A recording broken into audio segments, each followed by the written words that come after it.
want to know which planet was causing your suffering? How about Earth? Hey everyone, Brandflakes here, back with a new Shadowverse 2 video. The first day of the set is about coming to a close by the time this video goes up, and I've played a few hours myself and watched a few streams, and so I have some, first impressions and knee-jerk reactions to the new set.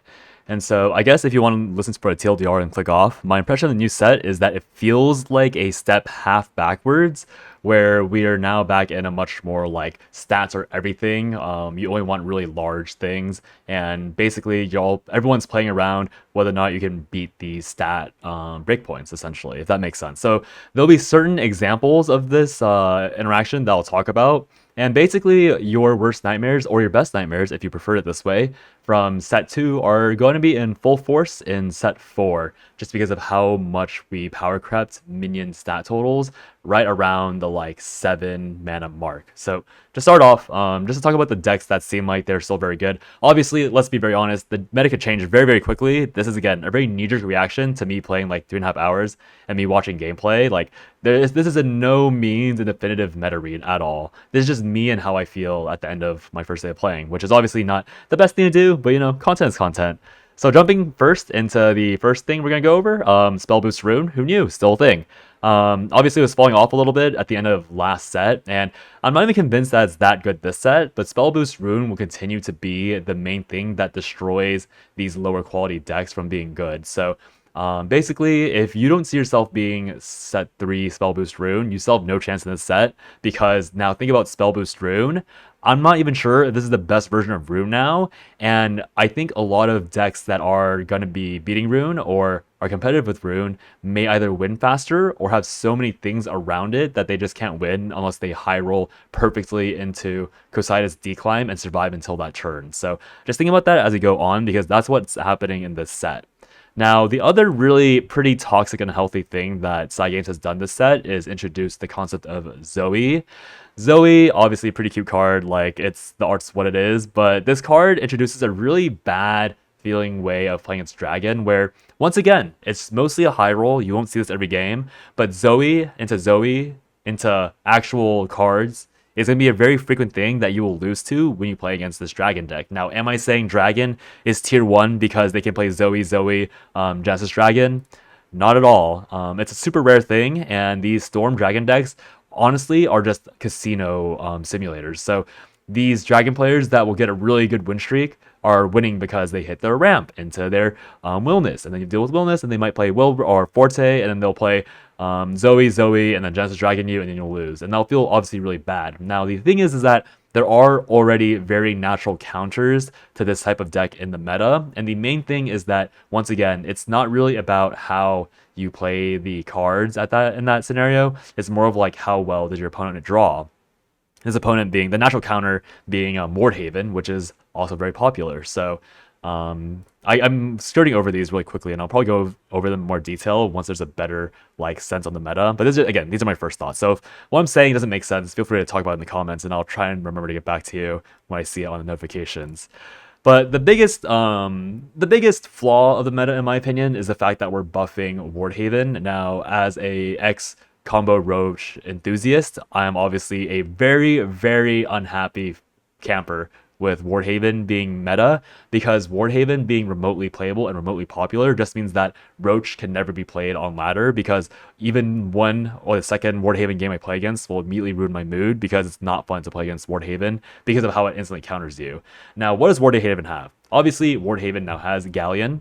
Galleon is just a fat stat stick. She is something you can play early to block off damage. She is something you can play late through Aether to block off damage. She essentially represents a card that will require your opponent to have actual really, really overpowered board clear to even have a chance of dealing with it, and that can happen as soon as turn 7, so keep that in mind. Another card that's really problematic is going to be Sarah. Now, obviously, once again, we have a lot of removals. I talked about this in my teasers and my full review, and Sarah is obviously a really fat minion. Now, something that I didn't really bother quantifying and qualifying in my review was just the amount of stuff that Mordhaven can now play turn over turn over turn. So the main thing with Mordhaven is that theoretically they were pretty weak up until turn 6 where they played, or turn 7 where they could play Aether, right? So now, instead of being super weak and really like really susceptible to dying. They have Galleon to protect more HP. They have Sarah to play to like coin out instead of Wilbert to like tank the first Odin, so the Wilbert will actually be usable. And obviously Sarah is going to be equally as difficult, if not harder to deal with than Wilbert because of how fat her stats are with her evos and everything.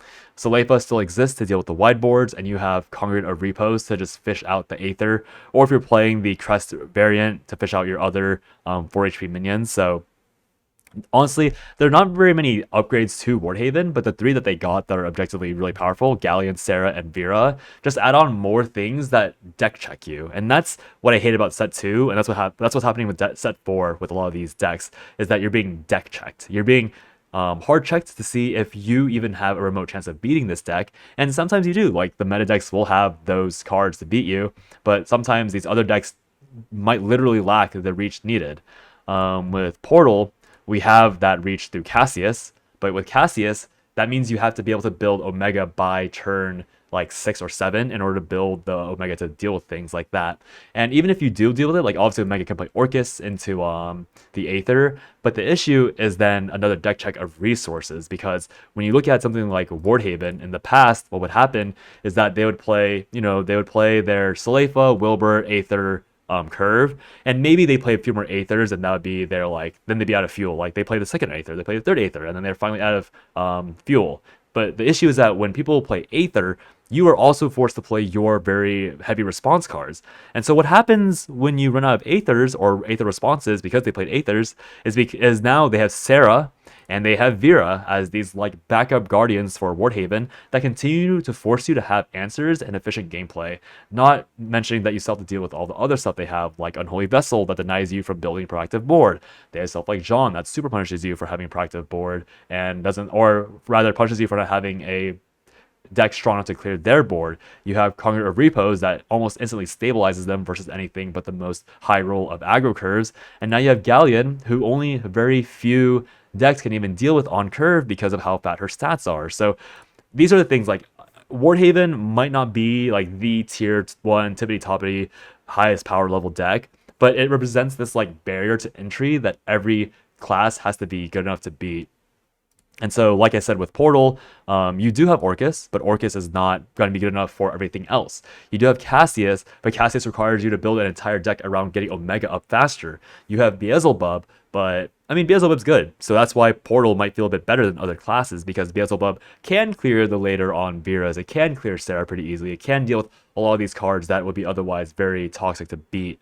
And then obviously Beelzebub has now synergy with stuff like Axia and Egg Portal, because it allows you to deal way more damage and gives you way more reach that you didn't have before with these Egg decks. So Portal is one of these decks that could potentially meet the barrier of entry to being somewhat playable this set, because it actually has responses to it. And then we go on to the 2 crafts that I'm not really convinced has good responses turn over turn to stuff like Rune, or like to stuff like Dirt Rune, Ramp Dragon, and Haven, and that's gonna be Sword and Abyss. Now, the ironic thing with Sword is that we already saw Sword running out of steam in the later turns unless they play Loot, and they had good loot generation. So obviously, since Zero and Loot Sword, what you would be playing around is playing around their potential burst on turns 6, 7, 8, and 9, right? Those 4 turns will be when you're preparing to deal with everything that's on their board. Now, the reason why that worked is because, again, in the past, these decks wouldn't be as proactive. The stats wouldn't be as heavy. Loot Sword could actually deal with your board and hit you because you would have weaker early game in order to draft the cards that would let you survive the late game of Loot Sword. And sometimes they would just beat you by ramping up and getting really good aggro. And that will still happen, but again, with the meta being so shunted into mid-range, Loot Sword has less greedy decks to prey upon. And now, instead of decks that might miss their early game ramp on like here and there, they'll be fighting a lot more decks that do play early game tempo and early game minions and fight them for them on board and actually force them to burn resources from turn 6 to 9 in order to be able to like not die to the bare minimum minion status that they have. So for example, since Zero against Wardhaven, like maybe you can beat the first Aether with your first and Zero, and then maybe you can beat the but then how do you deal with the second Aether, right? That was always a problem with Loot Sword, dealing with like multiple Aethers. And now let's say that you somehow deal with multiple Aethers, you get them low, and now like you play Odin to deal with the Wilbur, you play Zero to kill with the first Aether, they play second Aether, you managed to somehow scuff a way to beat the second Aether, and now they play something like and then they play like double Sarah, and then how do you beat with double Sarah? You can't as Loot Sword, right? Like there's now many ways for these slower quote unquote decks that used to be able to beat if they low rolled. They now have less low roll potential, and now you have to deal with their boards because Loot Sword will just fall over and die if they let an Aether board even remotely live. And the main issue is that I think somehow mid-range Sword has been super power crept, because we look at stuff like Geno was never good enough to beat cards like Aether, so you can't really play him. Stuff like Golden Knight, while they look really strong on first glance, they can never beat Aether because they simply don't do enough damage. Even with the example of Grimnir plus Golden Knight, that's only 6 AoE, and 6 AoE is nowhere near enough to beat Haven, because even if you deal... Like, even if you have a 13-13 or a 9-9 with deal 4, that doesn't get through Sarah. And if you can't get through Sarah, that means that they can buff that with Jean, or they can just kill your Golden Knight and you still have to deal with like a 4-5 Sarah that is now accompanied by another Sarah or something ridiculous like that. Not even mentioning the existence of Vera now as well. And then Abyss, I mean, mid-range Abyss probably is fine, just because mid-range Abyss is, in my opinion, a better version of, or it was a better version of mid-range Sword. And it's not like mid-range Sword got very many powerful tools this set. But the issue is that we also got something like Belial. And the problem with Belial is that Belial is a card that is very, very slow to begin with. And he's even more conditional because you have to get him in hand in order to play him fast. And his fastest turn to kill is like turn 12 or 13, which is actually very slow even in this game. Because even though... so technically this game is a turn 10 ending game because of stuff like Clock Decline from RUNE, and we see Belial doesn't even come close to that threshold. Like, it even barely is faster than Uzoodia when Uzoodia high rolls. And if you high roll as Belial, which means you can play Belial Evo into Belial Evo, you can barely, you can beat that timer, but after playing like 20 games of Belial Abyss, I couldn't get that off even once because I was forced to Super Evo into these large boards that didn't exist before, because if I didn't Super Evo into those boards, I would die. And obviously, I mentioned this in my full review, that a lot of the skill in Abyss will probably be the board, like the deck building. And so learning how to balance stuff out like Medusa, Fetio, like RMV, and Belial would be really important, because now you aren't even the top dog in stats. Wardhaven is. So now I have to think about Wardhaven all the time and think about how you're going to make a deck that can both keep up in card generation, card efficiency, while actually threatening to kill, because stuff like Wardhaven scales so well later and later into the game because of cards, again, like Sarah, like Vera, and even just like thinning their deck out with stuff like Aether to make their draws much higher quality. And then last but not least, we have Dirt Rune. Not last but not least, but this will like transition to a different part of a conversation. But Dirt Rune, we have evidence of a random Japanese, not random, he's probably like a pro player, but a Japanese streamer got 30 wins in a row with Dirt Rune. And obviously in set 1, 2, and 3, everyone memed on Dirt Rune being like, oh, potential man, Dirt Rune could be so good, but it isn't. But the thing is that Dirt Rune in set 3 was probably just fine if it wasn't for Cresthaven, and Cresthaven is not really being played right now. So no comment on if Cresthaven is even bad in this meta, because we haven't seen many people playing it. It might still be fine, so maybe the Dirt Rune, knee-jerk reaction is still a bit overblown, because it'll be bad once Crest is being played again. But essentially, the idea behind Dirt Rune is that they now have 2 cards, or rather, they have 1 card that farms evolves. So Mirel and Rosette are an auto evo card, an auto evo card, and you can tell this is just a straight power creep of something like Congregate of Entwining, because this is a 5-5 with Rush as opposed to a 4-4 with Rush. And this Rush comes with evolving, and obviously it does consume Earthlight Sigils, but if we're going to be honest, like, Earthlight Sigils for Earthright is not a real resource, because we have so many ways to gain Earthright, like Witch's New Brew, a Princess Astrologer, Penelope, Alchemic Flare, Cagliostro.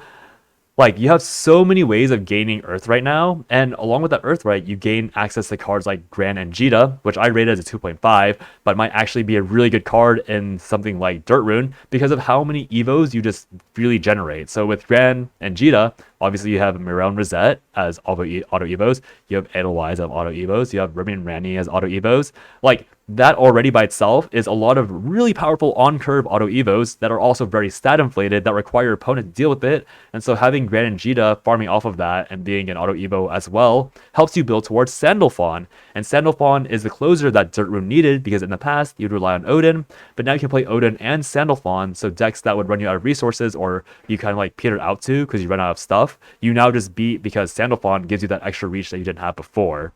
And then you don't even have to worry about finding your like 1 or 2 Lilanthem copies for the more tempo-oriented decks, because you can just play Lyria, like just 1 Lyria, maybe 3 Lyrias, in order to pull your 1 Lilanthem or your free Odins, because that just helps you cycle your deck faster and be more consistent. And so moving back on that, I talked about how Sandalphon will probably be a mainstay for these mid-range decks. The issue is that Sandalphon or the auto evo cards for a lot of these other crafts are not actually that good. Nahon, for example, is actually pretty terrible.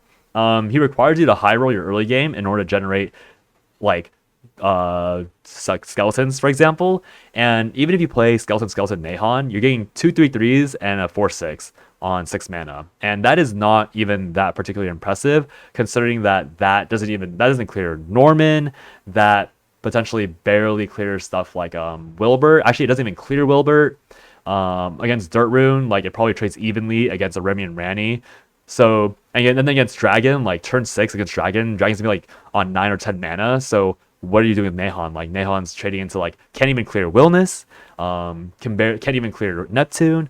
Nahon doesn't do enough for the mana point he's at. So while he does generate charge for Belial, once again the issue with Belial is that he's inconsistent. So you're going for a high roll with Nahon, a high roll that isn't even that high roll in results, to charge Belial, who will only be able to be playable on turn 8 at best, even if you super all in him.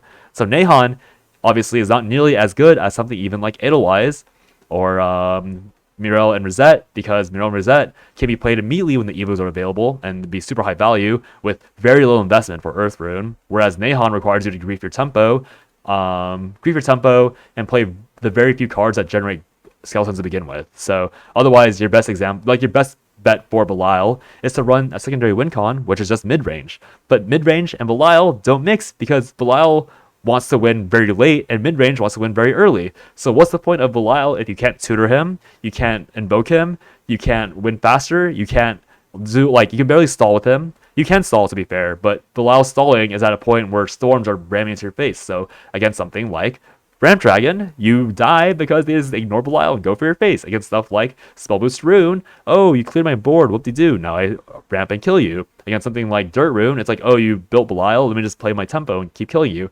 Against Wardhaven, it's like, oh, you built Belial, let me build a Sarah, deal with a Sarah, by the way. And then even if you beat that, you're spending multiple cards, and I have a way bigger hand because my cards have been more efficient over the game, and my card draw is better, and etc., etc.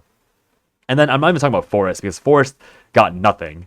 Like, nothing. I tried that arrow card once, and it was just so bad. I like invested into it turn 5, it did nothing, and I was like, wow, why did I put this at a 4.0? Starry Sky is such a terrible card. Like, Forest got, I mean, to be fair, haven't played Evo Forest, but Evo Forest is probably not beating anything that Aether or that Wardhaven has. And if Wardhaven is, once again, the benchmark you must beat as a mid-range deck or as a minion-based deck to even be relevant, Evo Forest never comes close to that. Mid-range Abyss might come close to that due to if you tech in stuff like Medusa and just cheese them with early damage. Sword might come close to that because of if they low roll, you can play loot and still win, but that's a set 3 deck, so that's like a failure on mid-range Sword being possible. Portal obviously has stuff like Bubs to get through it. So like there are decks that are good, there might be some variety, but the issue is that the variety is all dealing with big stats. Like there's no variety in how to win the game in a creative way. It's all, again, knee-jerk reaction, first impressions. Everyone's just trying to see, oh, how can I beat big stats? And that's really meh to me as a meta. So hopefully someone figures out a really fun deck, like a better combo deck that somehow skirts around that, which might be really toxic, honestly, because if your combo deck can skirt around big stats, there's a much bigger issue in the game at play. But I just want something that doesn't feel locked behind, oh, I have to deal with a 35 HP board with Aura on turn 7. So we'll see. That'll be the video. Hopefully my ideas on the patch changes, but honestly, like the set is pretty fun. Like there is a lot of fun stuff seeing very large minions is very different than set 3 and even set 2. But it's just like I have a lot of dislike for Wardhaven, and it feels like a very Wardhaven centric meta. So that's why my initial impression is just I might not like this because Wardhaven feels so powerful, and my trauma as a Roach player is like that's not good. So yeah, with all that said, have a good day or night wherever you are, and I'll talk to you guys next time. Bye bye.